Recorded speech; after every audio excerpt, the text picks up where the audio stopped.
So अशी एक गोष्ट सांगायची सर तुम्हाला 1 मिनिटामध्ये, ज्याच्यात नाशिककरांचा खूप फायदा होणार आहे, नाशिककरांचा हार्टचा खूप फायदा होणार आहे. Nashik is a blessed place. जे माझं नाशिकला यायचं कारण वॉज गोदावरी. आणि आय थिंक राम मंदिर आणि गोदावरी हे जे नाशिकला मोठी देण आहे, याचं मला वाटत नाही खूप काही लोक गेले पण नाही तिथे.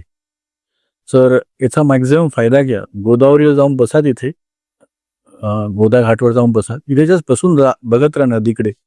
राम मंदिरात जाऊन दर्शन घ्या, इथे बसून राहा. तर त्या ज्या पॉझिटिव्ह एनर्जी ती एनर्जी तुमच्या बॉडीमध्ये घ्या तुम्ही. You have to be receptive for to take it. तुम्ही रिसेप्टिव्ह नसाल तुम्हाला मिळणार कशी ती एनर्जी? तुम्ही तुमचं शरीर तयार करा त्याच्यासाठी, ती एनर्जी मिळण्यासाठी. गोदा घाट खूप म्हणजे मला कधी असं नाही, I not immune to stress. I get stress many times. येणारच मनुष्य जन्म स्ट्रेस येणारच. मी तिथे गोदा रामकुंडला जाऊन बसलो ना, तिथे जाऊन बसायचं. तिथे मी राहून म्हणून बसत नाही, राहून बसतो तिथे relax. Nobody knows me there. बस बसून राहायचं, शांत बसून राहायचं. इतकं शांत होतो मानव होतो. तुमचे सोल्युशन सगळे कळतात. तुमचे प्रॉब्लेम्स कशामुळे झाले ते प्रॉब्लेम होणार नाही. आणि ही जी नाशिकला देण आहे त्याचा मॅक्झिमम वापर करा. 2006 मध्ये नाशिकला आलोय, इतक्या झाडी होत्या, इतके झाडं होते, हायवेला पण एवढे झाडं होते. तर ते गेल्यापासून म्हणजे त्या 2006 टू 2008, 9, 10 पर्यंत मला कधी एसी लागत नव्हता घरात. इनफॅक्ट उन्हाळ्यात पण कधी एसी लागत नव्हतं. आता एसी कधी पण लागतो. Almost 12 months round the year AC लागतो. त्याचे कारण आहे ते झाडं खूप कमी झाले.